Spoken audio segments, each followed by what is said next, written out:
እነሆ በአንዲት ሀገር እስክንድሪያ በምትባል ስፍራ ባህራ የሚባል አንድ ሕፃን ልጅ ከአንዲት ደግ እናትና ከአንዲት ደግ አባት ይጸነሳል። እነሆም በጽንስ ወራት በነበረበት ጊዜ አባቱ ወደዛኛው ዓለም ሲሸጋገር እናቱ ልጇን ያላባት ወልዳ ያላባት ማሳደግ ጀመረች። በቤቷ ውስጥ የሚላስ የሚቀመስ አልነበራትም።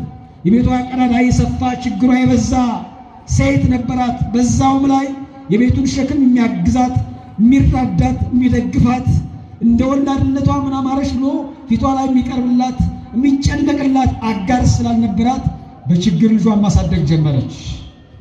እነሆ በተወለደ ጊዜ ግን እግዚአብሔር ችግረኛውን የማይረሳ ደካማውን የማይዘነጋ መልአኩ ቅዱስ ሚካኤልና መልአኩ ቅዱስ ገብርኤል ከሰማይ ልኮ ሴቲቱን እንዲያናግሯት ፈለገ። ወዲያው መላእክቱ መጡና ሕፃኑን ባርከው እናትየዋን እንዲህ ማለት ጀመሩ። እነሆ አንድ ሴት ለልጄ አሳዳጊ አባት የለውም ብለሽ አትጨነቂ፣ ትኩስ እንባን ፊቶችሽ ላይ ያፍሰስ፣ በርቺ። እነሆ ይሄ ልጅሽ አሁን በድህነት ቢያድግም አንቺም ድሃ ብትሆኝም ቆርሰሽ የምታጎርሱ ቀድሽ የምታለብሱ ብታጭም፣ እነሆ እግዚአብሔር ግን ያንቺን የጎረቤትሽን የባለጸጋውን ሀብትና ንብረት ለልጅሽ ሀብት አድርጎ ይሰጠዋል አላት። ይቺ ሴት ከእግዚአብሔር ዘንድ የሰማችውን ከመላእክቱ ዘንድ ያዳመጠችውን እውነት እስኪፈጸም ድረስ እንደ እመቤታችን በልቧ እየጠበቀች መኖር ጀመረች። እናም ባለጸጋው መላእክቱ እንዲህ ሲናገሩ ጎረቤት ስለነበረ ሰምቶ ነበርና ወዲያውኑ ይህ ሕፃን እስኪያድግና አካለ መጠን እስኪደርስ በዛውም ላይ እሱን እንደ ይሁዳ ለሞት አሳልፎ የሚሰጥበትን ቀን ይጠብቅ ጀመር። እናም ይህ ሕፃን ብላቴና በእናቱ ቤት የእናቱን ድህነት እየተካፈለ እያለቀሰ እያነጠሰ በመሬትም እያንቧቸ ከጓደኞቹ ጋር አፈር እየፈጨ ውሃ እየተራጨ በእናቱ ቤት አደገ። 10 ዓመት ሲሞላው ግን ሴትዮዋ ልጇ እያደገ ሲሄድ በዛም ልክ ችግሯ እያለ ህመሟ፣ ድካሟ፣ ድህነቷ እያደገ ሄደ። እናም ለጎረቤቶቿ መናገር ጀመረች። ልጄን አበላው የለኝ ቸገረኝ፣ ዓለም ሰው የለኝ አጣው እያለች ስትናገር እነሆ ባለጸጋው ወደ ሴቲቱ መጣና ለምን ልጅሽ በኔ ቤቴ ሰፊ ነው፣ ሀብቴ በዛ፣ ፊቴ ወዛ ነው፣ ሀገር ያወቀኝ ፀሐይ የሞቀኝ እና ለምን ነው ልጅሽ እኔ ቤት ማይመጣው አላት። ምን ያድርግ አለችው። በኔ ቤት ውስጥ አገልጋይ ይሁን፣ አንቺን አይርብሽም፣ አይቸግርሽም፣ አትደክሚም። እነሆ ለልጅሽ የሚገባውን እሰጣለሁ፣ ለአንቺም 20 ወቄት ወርቅ እሰጥሻለሁ አላት። ስንት አልኳችሁ? ስንት? 20 ወቄት ወርቅ እሰጥሻለሁ፣ እናም ልጅሽን ስጪኝ አላት። ሴትዮዋ ልጇ ሳይራብ እንዲያድግላት ስለፈለገች በዛውም ላይ የተሻለ ነገር ስላገኘች ልጄ ጎረቤቴ ላይ ይደግ ብላ ስላመነች ልጇን በ20 ወቄት ወርቅ ተቀብላ ለባለጸጋው ሰው አሳልፋ ሰጠች። አንዳንዴ መቸገር ማጣት ከባድ ነው። ክርስቲያኖች ሰው ኪሱ ሲጎልበት፣ ሀብቱ ሲጎልበት፣ ንብረቱ ሲተንበት ይጨነቃል። በተለይ ሰው ክርስቲያን ካልሆነ ክርስትናው በትክክል ካልገባው እግዚአብሔራዊ ሕይወትና የቅድስና ዓለም ካልተረዳው ምድር ላይ ያለው ማጣቱ ተስፋ እስከ መቁረጥ ያደርሰዋል። እግዚአብሔር አልፈለገኝም፣ እግዚአብሔር ለድህነት ፈጥሮኛል፣ እግዚአብሔር ለችግር ፈጥሮኛል ብሎ እምነቱን ሊቀይር ይችላል። ሰው ሲያጣ ሲቸግር የገዛ ልጁን ሳይቀር አሳልፎ ይሰጣል። ታስታውሳላችሁ?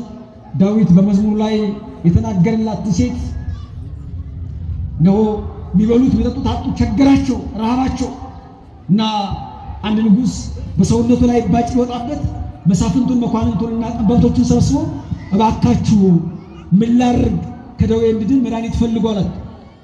ቢፈልጉ አጡ።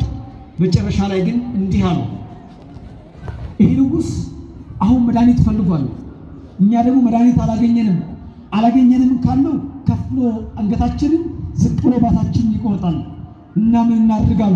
እንግዲያውስ ለንጉሱ እናቱ ልጁን ይዛ አባቱ ሰይፍ አንስቶ ልጁን አርዶ አወራርዶ መግደል የሚችል ልጅ ካየ ለእናቱም ለአባቱም አንድ ልጅ ከሆነ እሱ ነው በሱ ለምትጣጣው ትድናለህ ብለን እንገረዋል።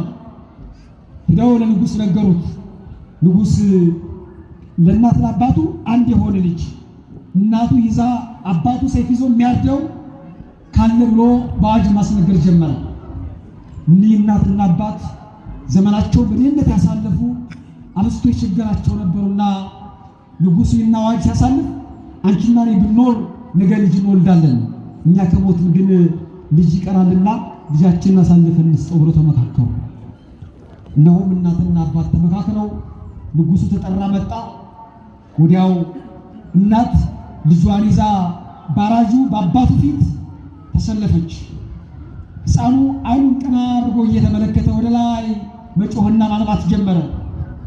በዚህ ጊዜ አባቱ ጨክኖ ሰይፍ አንስቶ በልጁ ላይ ማሳረፍ ሊጀምር ሳል ንጉሡ የሕፃኑን ዓይን በጣም አስጨንቀው ሲመለከተውና ምነው ትቅበዘበዛለህ? ምነው ትጨነቃለህ? አለው። ለወትሮ እናት ለልጇ ታዝናለች፣ አንገቷ ይደፋል፣ ልቧ ያለቅሳል። እናም እናቴ ደግሞ ተጨከነችብኝ። አባትም ያዝናል ይባላል፣ አባቴም ሊያርደኝ ሊያወራረኝ ሰይፍ ይዟል። እና ምነው አላዝን? እናት አባት ያጎደሉትን ንጉሥ ፍርዱን ይሞላል ይባላል። ንጉሡም ሊያሳርደኝ ፊቴ ላይ ቆሟል። ፍርድ የማያጋድለው የሰማዩ አምላክ ቢመለከተኝ ብዬ ዓይኖቼን ቀና አድርጌ ማለቅስ ወደዛ ነው አለው ሕፃኑ። በዚህን ጊዜ ንጉሡ እንዲህ አለ፣ ከእንግዲህ በኋላ ይህን ልጅ ተውት፣ እኔ በሕመሜ ልሙት አለ። አያችሁ፣ እግዚአብሔር ጨካኞች በጨከሩት ልክ አሳልፎ ማይሰጥ አምላክ ነው። ወጥመድ አዘጋጆች ባጠመዱት ወጥመድ ልክ አሳልፎ ልጆች ማይሰጥ ጌታ ነው። ለዚህ ነው ዳዊት ይሄንን አዘክሮ እስመ አዊ ወእሜገደፉኒ ወእግዚአብሔር ተወክፈኒ፣ እናትና አባቴ ለሞት አሳልፈው ጣሉኝ፣ እግዚአብሔር ግን ተቀበለኝ አለ። ሰው ይገፋል፣ እግዚአብሔር ይቀበላል። ጠላት ይገፋል፣ እግዚአብሔር ይቀበላል። እንደዛ ነው የእግዚአብሔር ሕይወት፣ እንደዛ ነው የሰው ልጅ ሕይወት። እናም ይሄ የተገፋ ሰው ተገፍቶ በገፊው ባለጸጋ ቤት ውስጥ ገባ። እናት ጨግና ስለሸገራ ተሳልፋ ሰጠች። በሚገርም ሁኔታ ወዲያው ሕፃኑ እንደተቀበለ ሳይውልና ሳያድር የባህር ሳጥን አዘጋጅቶ ወዲያውኑ ባህራ የሚባለውን ብላቴና የ10 ዓመት ለግላጋ መኖር ያልጠገበን ሮጦ ያልቀደመን ሕፃን ልጅ ለሞት አሳልፎ ሊሰጠው ሳጥን ውስጥ አስገብቶ ቆለፈበት። የት ውስጥ አልኳችሁ? ፀሐይን እንዳይመለከት፣ ብርሃን እንዳያይ፣ ሕይወቱን እንዳይቀጥል፣ ነገ ላይ የተሻለ ሕይወት እንዳይኖር፣ ጎጆን እንዳይቀልስ፣ ቤት እንዳይሰራ፣ ለእናቱ እንዳይኖርላት፣ ለብቸኛዋ እናቱ እንዳይረዝም ሊያመክነው ሳጥን ውስጥ ቆለፈበት። ክርስቲያኖች፣ እኛስ በልጆቻችን ሕይወት ስንት የበዙ ሳጥኖችን ቆልፈንባቸው ይሆኑ? የእግዚአብሔርን ጸጋ እንዳይመለከቱ፣ የተሻለ ሕይወት እንዳያዩ፣ በተሻለ ክብር እንዳያድጉ፣ እንዳይመነገዱ፣ መቅደሱ ውስጥ እንዳያድጉ በገዛ እጃችን ወጥመድ ውስጥ ያስገባናቸው፣ ጌም አላምደን፣ ፊልም አላምደን፣ በጎ ያልሆነ ሕይወት ውስጥ ያስገባናቸው በራሳችን ሳጥን ውስጥ ልጆቻችን የቆለፉት ሰዎች አለ መሰላችሁ።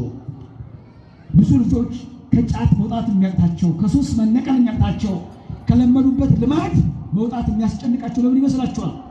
ያንን ልማድ ዝግ ብለን ሲያደርጉት ተመለከት አየን። ስንቆጣቸው ይበራሉ፣ ስንቀጣቸው ይጨነቃሉ፣ ያለቅሳሉ ብለን እንባቸውን ላለመመልከት ዛሬ ሕይወታቸው ተመሳቅሎ ብዙዎቻችን ተመልክተን ስናይ በገዛ ልጆቻችን አንገታችን እንደፋስን ሰዎች አሉ መሰላችሁ። በልጅ አንገት ከመደፋት እግዚአብሔር አምላካችን ይጠብቃል። ብዙ እናቶች ናቸው እንጂ በልጆቻቸው ደስተኞች አሉ። ብዙ አባቶችም አባት ተብለው ይጠራሉ እንጂ በልጆቻቸው ያን ያክል የሚደሰቱ አይደሉም። የሚጨነቁ፣ የሚሰቀቁ፣ አደባባይ ወጥቶ ለመናገር በክብር ደፍሮ ስለ ልጆቻቸው መናገር አንደበታቸው የሚተሳሰር በጣም ብዙ ወላጆች አሉ። አያችሁ፣ አስቀድማችሁ ልጆች ላይ አትቆልፉ። ይውጡ፣ ቤተክርስቲያን ይውጡ፣ ሰንበት ቤት ላይ ያገልግሉ። የተሻለ ሕይወት፣ የተሻለ ዝማሬ፣ የተሻለ ክብር፣ የተሻለ ቅድስና እንዲኖራቸው አሁን ሳጥኑን ፈቶ ለመቅደሱ እንዲመላለሱ ማድረግ ያስፈልጋል። አሊያ መቅደሱ ውስጥ ለማደግ እንዴት ሳጥኑ ውስጥ ታስሮ ይሆናል? ፀሐይ ለማየት ለእናት ለመድረስ እንዴት ሳጥኑ ውስጥ ተቆልፎ ይሆናል? ባህራን አሁን ተቆልፎበታል። የእናቱን ጩኸት ማዳመጥ አይችልም። ንባን ማበስ አይችልም። እዛ ሰፈር ላይ የሚሰማው ድምጿ አሁን ጆሮ ላይ የለም፣ ተቆልፏል። ብዙ ልጆች የሀገራቸው ድምፅ፣ የቤተ ክርስቲያን ድምፅ፣ የካህናቱ ድምፅ ተርታ የሆነባቸው ለምን ይመስላችኋል? ሳጥኑ ውስጥ ስላሉ እኮ ነው። ሳጥኑ ውስጥ ስትሆኑ ውጭ ያለው ድምፅ አይሰማችሁም። ቤተ ክርስቲያን አስራት በኩራት አውጡ፣ ለግሱ፣ ስጡ። ክርስትናችሁን ግለጡ፣ ጹሙ፣ ጸልዩ ብላ ስትናገር ሳጥን ውስጥ ላለ አካል ድምፅ እንዴት ሊሰማው ይችላል? የእናት ሕመምና ለቅሶ ሁሌም ከሳጥን መሮ ነው የሚሰማው። እናም ባህር ሳጥን ውስጥ ገባ። እናቱን ተለያት። አሁን በባህር ላይ ሞገድ ማዕበል እያማታው ወዲያና ወዲህ እያስጨነቀው መጓዝ ጀመረ። ይኸውላችሁ ያ እሱ የነበረበት ሳጥን በእግዚአብሔር ፈቃድ ማዕበልና ሞገድ እያማታው ሂዶ ባህሩ የሚቆምበት ውሃው የሚሰፍርበት ወደቡ ላይ ደረሰ። ይገርማችኋል። በዛ ጉዞ ሁሉ ግን የባህራን ነፍስ አብራ ሳጥኑ ውስጥ ነበረች። እግዚአብሔር ያችን ነፍስ ይታደጋታል፣ ይከተላታል፣ በመላእክቱ ጥባቆት ይደግፋታልና ያቺ ነፍስ በገባችበት ወገንና ማዕበል ልትጠልምና ልትጠፋም አልቻለችም። እነሆም አንድ በግ ጠባቂ ሳጥኑ ሲመለከት የነጋዴያንን ወርቃቸውን ሞገድ ማዕበል አምጥቶታል ብሎ አስወጥቶ ወስዶ ቤቱ ቢመለከት መልከ መልካም ድምፅ መልካም ብላቴና በዛ ሳጥን ውስጥ ተቆልፎ ተመለከተ። ሰውየው ልጅ አልነበረውምና ባህራንን ከባህር አውጥቶ በቤቱ ውስጥ ሾሞ ሸልሞ ልጅ አድርጎ እንደ ልጅ የሚገባው እንደ አባት የሚገባው እየተደረገለት በዛ ቤት ውስጥ ማደግ ጀመረ። አያችሁ፣ እግዚአብሔር እኮ እንደዚህ ነው። የሆነ ጊዜ ሕይወታችን ውስጥ አናልፈውም ምንም እንደ ባህር ጥልቅ የሆነ ፈተና ያመጣና በየት በኩል እንደምናልፈው ደግሞ የሚያዘጋጅ ራሱ። ብዙ ጊዜ ወጥመዶች የሚያስጨንቁን፣ ቤተክርስቲያን ላይ የሚደርሰው ፈተና አንገት የሚያስደፋን፣ እንባችን የሚያስለቅሰን፣ ተስፋ የሚያስቆርጠን የፈተናውን ምንጭ ስለማናውቀውና የፈተናው መፍትሄ ቤት በኩል ስለማንረዳ እኮ ነው። እግዚአብሔር የሚወዳት ነፍስ ሞገድ ማዕበል ያስጨንቃል። እግዚአብሔር የሚወዳት ነፍስ እነ ናቡከደነፆር በጥልቅ የቆፈሩት ጉድጓድ ያንቀለቀሉት እሳት አያቃጥላት።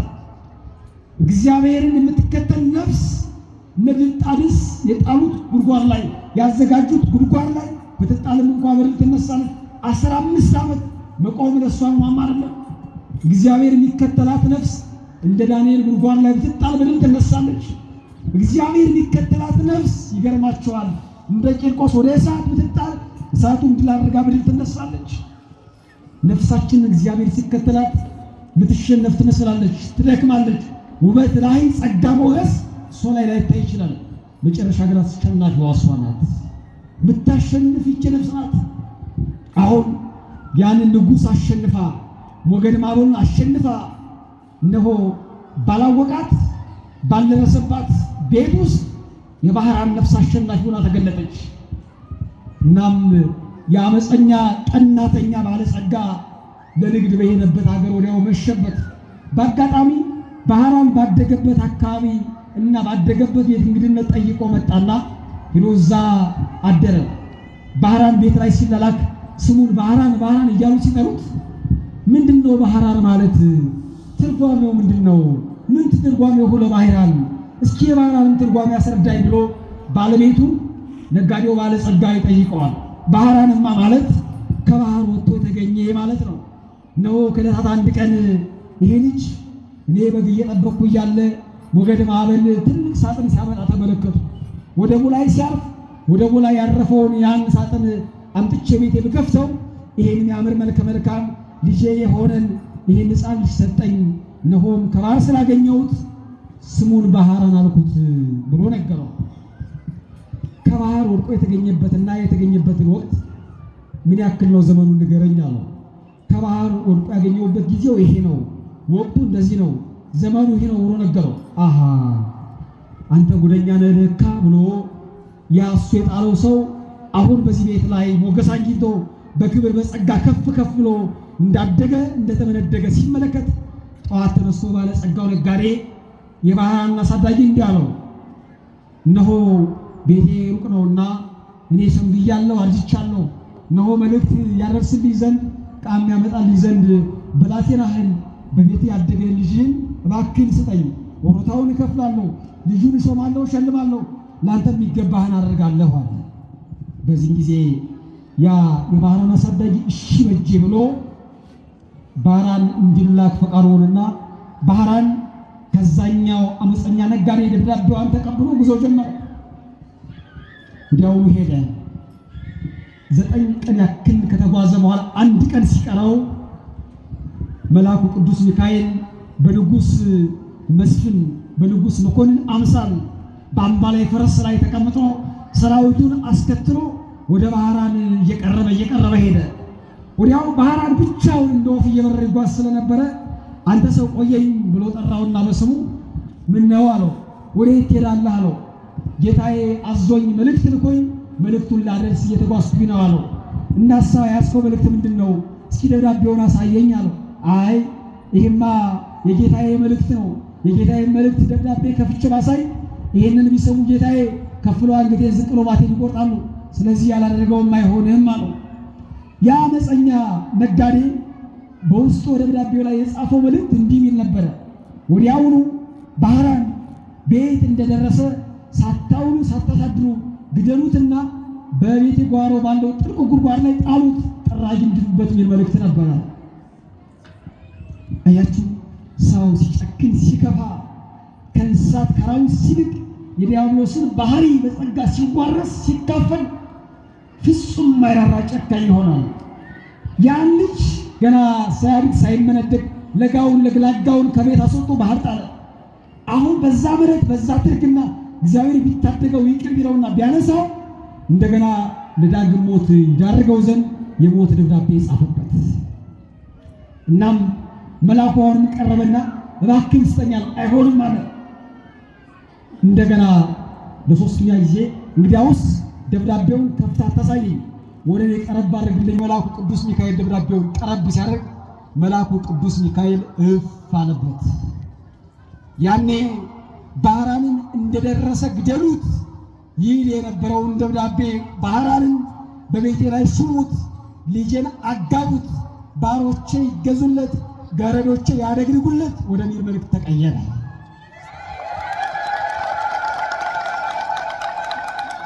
ይገርማል።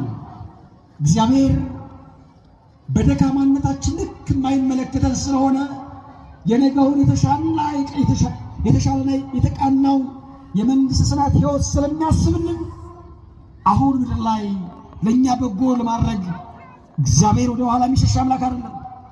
በመልአኩ በኩል ለመታደግ እኛን ለማዳን ይቅር ለማለት የሞታችን ደብዳቤ ለመሰረዝ በጽድቅ ለማቆም በክብር ለማንሳት ወደ ኋላ የሚል አምላክ አይደለም። እናም መልአኩ ቅዱስ ሚካኤል ያን የሞት ደብዳቤያችንን ወደ ሕይወት ይቀይርልን። ሰዎች አጋንንት ጠላቶቻችን የተሻለ ሕይወት ሲኖረን ስንማር ስናድግ ስንመነደግ ሰው እኛን ሲመለከት ልጆቻችን ሲማሩ ሀብታችን ሲበዛ ፊታችን ሲወዛ የሞት ደብዳቤ መጻፍ ይጀምራሉ። በነጋዴዎች ዙሪያ የሆነ ነገር እየቆረጡ ማድረግ፣ መተት መስራት፣ ማስደገም ይጀምራሉ። ልጆች ሲያድጉ የኛ የልጆቻችን ማደግ የተሻለ ደረጃ መድረስ ፊታቸውን ሲያቃጥላቸው ሰላማቸውን ሲነሳቸው ያራሉ። የሞት ደብዳቤ መጻፍ ማለት ይሄ ነው። እግዚአብሔር ግን በሰው ልጅ ላይ የሞት ደብዳቤ እንዲጻፍ የሚፈልግ አምላክ አይደለም። ሰዎች ሲገፉን አብዝቶ የሚፈልገን አምላክ። ባህራን ወደ ባለጸጋው ሹም ላይ ደረሰና ያንን ደብዳቤ ሲሰጠው ደብዳቤው ቅድም እንዳልኳችሁ ልጄን አጋብታችሁ ሀብትና ንብረቴን አውርሳችሁ ገረዶች እንዲታዘዙለት ሀብቱ ለሱ እንዲሆንለት ብሎ የጻፈው በንጉሱ ማህተም በመሪው ማህተም በባለጸጋው ማህተም የተረጋገጠውን ደብዳቤ ለሹሙ ሲሰጠው ወዲያው የዛን ምቀኛ ባለጸጋ ልጅ ሹማምንቱና በባለጸጋው ቤት የነበሩት በአጠቃላይ ልጁን አጋብተው ለ40 ቀን ያክል ድል ያለ ሰርግ አደረጉለት። ይሙት በቃ የተወሰነበት ባህራን ይሙት በቃ በተወሰነበት ቤት ሰርጉን ማድረግ ጀመረ። ፊትን አልመልከተው የተባለው ያ ባህራን በሳጥን ውስጥ እንዳተላለ አሁን ሙሽራ ሆኖ የሙሽራውን ፊት ለማየት ጎረቤት የሚመለከተው አካል ሆነ። ያ የሞት ደብዳቤ ስለቀረለት በጸጋ በሞገስ በባለጸጋው ቤት መኖር ጀመረ። ከ40 ቀን በኋላ ባለጸጋው መጣ። ግርግርታ ሆታው እንዲሁ በጣም ከመጠን በላይ ሆኗል። ጠየቃቸው፣ ምን ነገር ተገኝቶ ነው በቤቴ እንደዚህ አይነት ድግስና ጮት ግርግርታም ይሆናል? አንዱ ብላቴና እንዲህ አለው፣ እነሆ ንጉሥ እርስዎ በላኩት መልእክት አማካኝነት እነሆ ልጆትን ለባህራን አጋብተነው ሀብትና ንብረቱንም አውርሰነው ገረዶቹም ለእሱ እየተገዛን እነሆ እያደገደግን ዛሬ 40ኛ ቀናችንን ሰርጉን እያከበርን ነው አሉት። ይሄ ምቀኛ ባለጸጋ በፈረስ ላይ እንዳለ ነበርና መልእክቱን የሰማው ወዲያው ተናዶ ተበጻጽጾ ከፈረሱ ላይ ሲወርድ ወዲያው ንክክት ብሎ ነፍሱ ሊያልፍ ችሏል ማለት ነው። እግዚአብሔር የተሻለ አምላክ ነው። በእኛ ሕይወት ላይ ስንቀርበው ስናመልከው በጎን ለማድረግ የሚሸሸን አምላክ አይደለም። በሱ መታመን በሱ ጥላ ማረፍ ስንችል እልፍ አእላፍ መላእክቱን መላክና መታደግ ይችላል። እናም ይገርማችኋል በዛሬው ቀን እነሆ መልአኩ ቅዱስ ሚካኤል ከሰራዊቱ ጋር ሆኖ ዘንዶውን የወጋበት ዕለት ነው። የባህራን ሞት የተወጋበት፣ የባህራን ሕይወት የቀጠለበት፣ አሰቃቂው ሞት በባህራን ላይ እንዳይጨክን አፉ የተዘጋበት፣ ልሳኑ የታሰረበት፣ ስልጣኑ ያከተመበት፣ ባህራን እንደገና ሞገስ እንዲኖረው ባለጸጋ እንዲሆን እንዲከብር የባለጸጋውን ሀብት ይወርሳል ተብሎ ገና በጽንስ ወራት ገና በልጅነት የተነገረለት ትንቢት እንዲፈጸም የተደረገበት ዕለት ነው። ይሄም የሆነው የባለጸጋውን ሀብት የወረሰው ወራሽም የሆነው ይገርማቸዋል መልአኩ ከነሰራዊቱ ዘንዶ